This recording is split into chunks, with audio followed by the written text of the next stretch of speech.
Castres-Brive, le match très important pour les Coujous au stade Amédée Domenech, rempli jusqu'à la figure, bien évidemment, avec les Castrés qui se déplacent de leur côté, des intentions en tête. Bien sûr, il faut les matérialiser sur le terrain, les Castrés qui sont dans le top 6, qui viennent chercher des points, les Brivistes qui cherchent leur maintien. Eux, ils le savent, chaque match est très important, les points également qui sont récupérés, cadeau de la part des Castrés en début de match. On n'est pas trop attentif et on rentre sur le côté. Stuart Holding ajuste et marque les 3 premiers points pour les Brivistes, eux plus dans le match, dans ce début de rencontre. De manière générale, puisque Stuart Holding va corser un petit peu l'addition, 6-0 avec cette pénalité proche des 50 mètres qui passe entre les perches.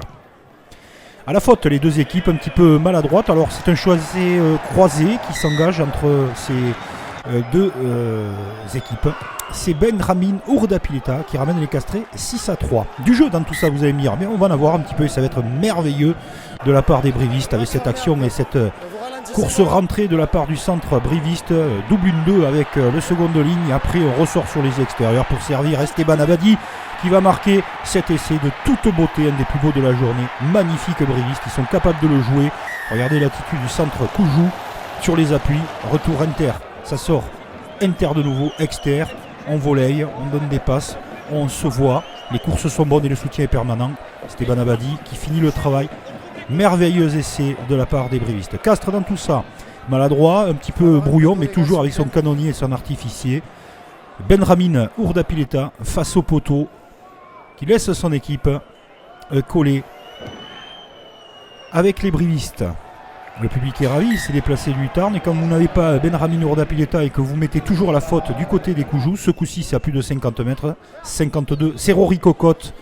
Lui aussi, l'indispensable du dispositif castré qui se met au travail. Mais le travail va être bien fait en seconde période avec le bulldozer, l'autobus, sans voix. Faosso, incroyable de puissance, qui arrache toute l'herbe et tout le monde, toute la défense castraise. Et derrière, bien sûr, ce jeu au pied merveilleux avec l'envolée d'Ourdapileta. Faosso marque le second essai et tiennent donc les Brivistes finalement, avec ce travail collectif fantastique, sont à un essai du bonus offensif pour eux qui leur ferait un bien fou quand même dans la course au 20e. Ils vont aller le chercher, bis repetita, c'est reparti et personne ne l'arrête. Faosso toujours avec ses coéquipiers, c'est travaillé et c'est bien maîtrisé de la part des avants, de l'alignement en touche, porteur, lifter, on peut mettre en avant tout le collectif, mais quelle puissance. Regardez ce joueur Faosso. On le connaît, il est inarrêtable à quelques mètres de la ligne. Il va marquer ce 3e essai, synonyme du bonus offensif. Forcément, beaucoup de joie pour les Coujous. Il y a 5 points dans la besace et surtout les Castrés ne sont pas arrivés à imposer leur rubis. Victoire méritée des Brivistes qui s'imposent 28-12 avec une victoire bonifiée totalement méritée.